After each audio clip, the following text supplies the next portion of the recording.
Hey everyone, since today's Yom HaShoah, I wanted to talk a little bit about what's going on underneath the whole idea of the Holocaust. I know it's a very big topic and a very big event, but there's a whole, as we always do on this channel, we try to take things that everybody kind of sees and knows about and dig underneath and figure out what's buried within. So we're going to do that. As always, like and subscribe to support what we're doing, and you can also visit us at yesodblocks.com and check out what we're doing over there as well. So let's get to it. So one of the things that's going on nowadays in the world is often people who are using the Holocaust as an example or a comparison. Like there's kind of like these different types of situations that seem like they're very horrible, and then people bring the Holocaust in and say, oh, this is like the Holocaust.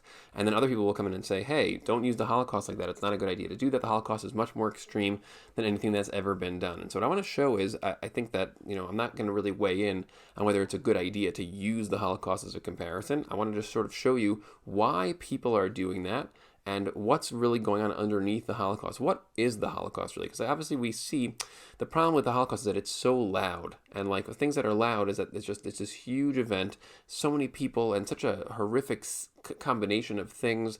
The way that it was done, the organization, the amount of time that it took place over, and so all those pieces make it something which is just very distracting by how loud it is. So let's figure out exactly if we can just sort of put that a little bit over here and see what's underneath that. What are the roots? And again, this is really the Kabbalah approach to all things, is to try to understand what's underneath the things that are right in front of us. There are layers and layers and layers. And these layers are not meant in any way to reduce the things that are right in front of us. It's in order for us to understand them more deeply, and then we can really see the scope of what this is, and that has real utility. I'll show you what I mean by that. So let's go and dig into that. So there are really two elements I want to illustrate here that I think are underneath the Holocaust story and the Holocaust concept in general. So the first one is actually the philosophy of Adolf Hitler, may his name be erased forever.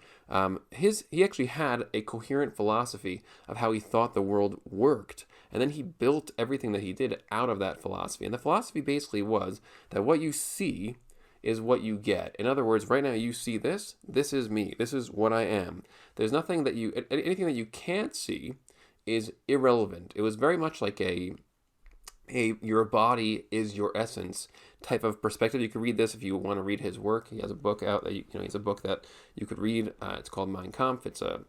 Essentially captures this very barbaric perspective, and it's very much an animalistic survival of the fittest perspective. Not in a I'm not saying that in a degrading sense, although I could say that I could easily degrade his book if I wanted to, but I want to focus on the ideas. In other words, the ideas of the book were actually about the body as the defining thing that you are what you are, and that's it. And so people who looked a certain way, that was significant. People who looked a different way, who were from a specific genetic stock or whatever, so then they were less important because your body determines your significance. And so what he's doing is he basically has a perspective that takes one aspect of what we are, which is our bodies, and then he blows that up and makes that the main thing, and then he negated everything else underneath. And that's actually, there's a very rational logic to that, and that logic actually still exists in the world.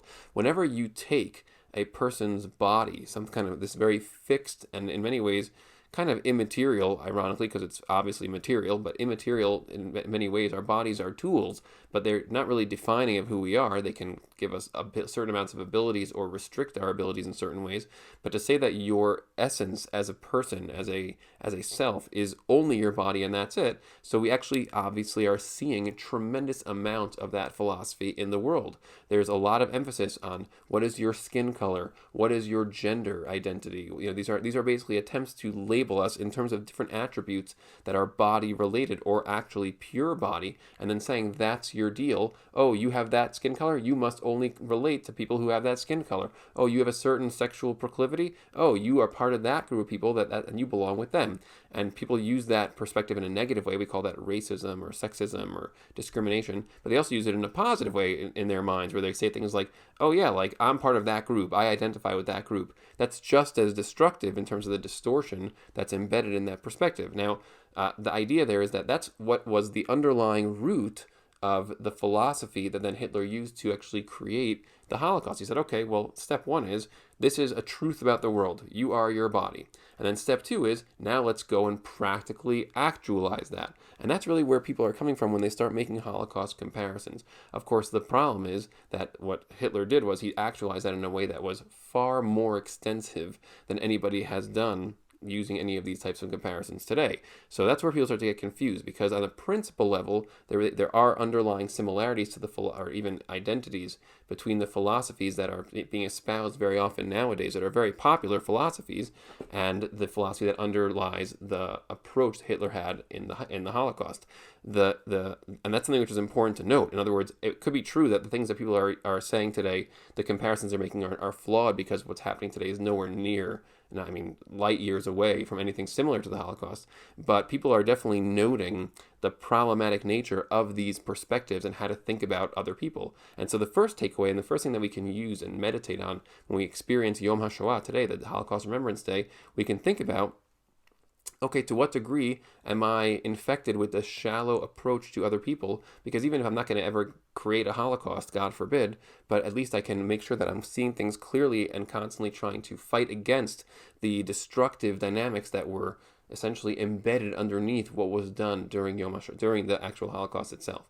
So that's the first point. The second point I want to take out of this, or the second root, I would say, of what was underlying the Holocaust, is that there is this capacity that we have to develop distorted perceptions where we see things in a certain way, where one thing is more significant and other things fall away into the background.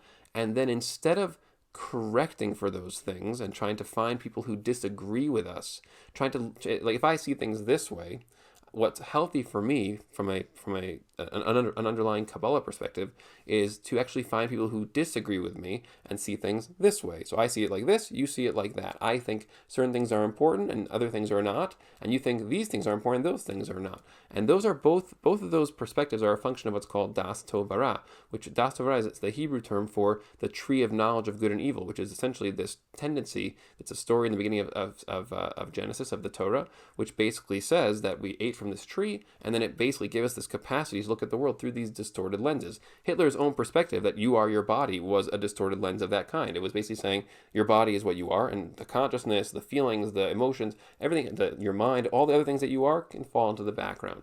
So that's a distorted perception that comes from the tree of knowledge of good and evil. So what is the corrective mechanism for that? Well, it seemingly would be, since we all see things in distorted ways, what we call opinions. I just put out a video about that the other day, actually. So then the key to fixing that and to bringing the world forward to higher states is for us to actually explore distorted perceptions that are different from ours, so that way we can start to say, oh, I see what's true in what you're saying, and I see what's true in what I'm saying. Now I can actually undistort my perceptions. That would be a good idea. But what we tend to do instead is we get habitually attracted to people who have the same distortions as us. And that's how we then clump together into groups.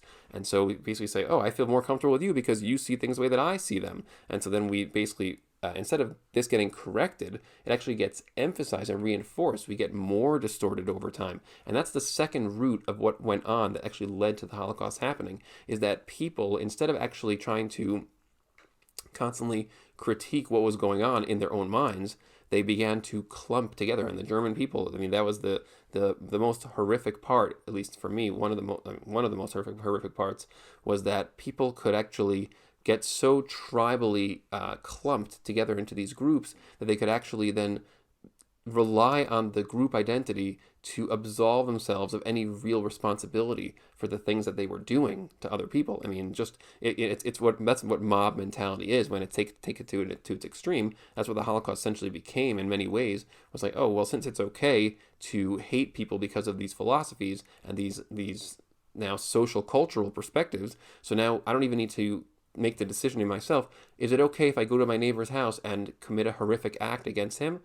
Well, I don't have to even think about that anymore. The choice has been taken away from me because now I can just lean on the group. The group says it's okay. I can just subsume myself within that, and I can now be validated. And that just shows you how far these distortions can really go. And that's terrifying, and we should all be terrified of that, not because what other people might do to us, but because we could do that. Each of us has the capacity to do that. Each of us has the potential to actually allow ourselves to become subsumed in a group mentality like that and lose our sense of self, and then just kind of absolve ourselves of self responsibility in the actions that we take. And those, I think, are the two underlying roots, the philosophical distortion of the body orientation, and that combined with the tendency that we have to clump together with people who think like us instead of searching specifically for those who think differently from us, think differently, literally have different perceptions, different perspectives, and if we can at least these are things I think that to meditate on during Yom HaShoah, to think about all the people from our people, the Jewish people who lost their lives, who were brutally murdered because of these just distortions accumulating to such a great degree, and that the battle that we're in the world, that battle is still going on. That was the most extreme expression of it that we've seen possibly ever. But the battle itself is still taking place now, and the growth that we can take out of the situation, the things that we can use this day for, is to try to see how we have shortcomings that are the seeds of these things in their escalated form, and to really fight against it. And that's the ultimate defeat of Hitler and all the people that were part of that and that want to see us destroyed, that want to see the Jewish people wiped out.